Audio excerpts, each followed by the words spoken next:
Today we're diving into the case that'll have you side-eyeing every cardboard box you'll see from now on. The story of Joseph Augustus Zarelli, aka the boy in the box. Now before you panic and start throwing out all your Amazon packages, let's get into the story of the case that haunted Philly for over 60 years. So picture this. It's 1957, February, cold enough to make you regret not doubling up on socks. A young boy is found in the Fox Chase neighborhood of Philadelphia. Inside, you guessed it, a cardboard box. And not just any box, a bassinet box from JCPenney. Now, this boy wasn't just a random discovery. He was naked, wrapped in a plain blanket, and there was signs he'd been through some serious trauma, like blunt force trauma. Not to mention his hair was chopped super short, like someone was trying to give him the DIY buzz cut of doom. We're just getting started.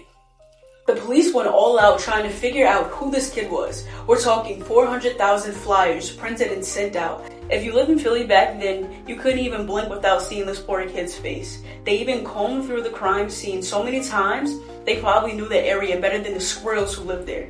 But did they find anything? Nope. The only things they turned up were a blue corduroy cap, a scarf, and a monogrammed handkerchief with the letter G. Honestly, it sounds like the setup for an Agatha Christie novel, but somehow these clues didn't lead anywhere. Now you know people love their theories, and this case is no different. One of the earliest theories involved a foster home nearby. Why? Well, a dude named Remington Bristol, who worked for the medical examiner's office, went to an estate there.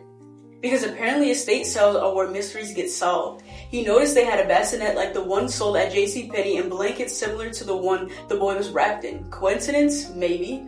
But Bristol was convinced the boy was connected to the foster home. The police not so much. They ruled it out.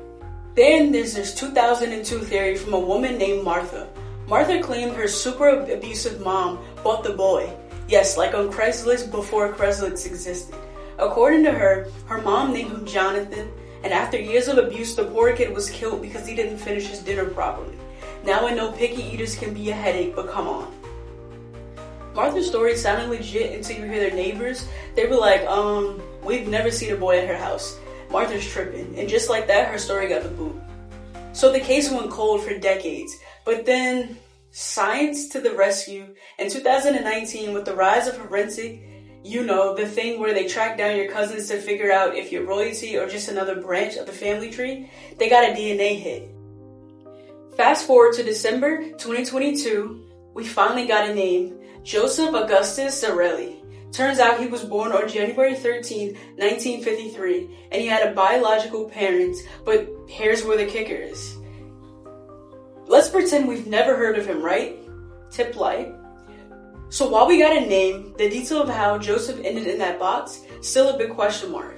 What makes this case so haunting is how long it took to put a name to Joseph's face. Over 65 years of theories, dead ends, and wild goose chases, but a story remains to us how far we've come in solving mysteries, science persistence, and a little bit of luck can go a long way. Now Joseph has a proper grave with his name on it, and while we don't have all the answers, we're one step closer to justice for this little boy. That's it for this episode of Crime Stripped Down. If you enjoyed the ride, hit that subscribe button and leave me a 5-star review. Please, I'm sensitive.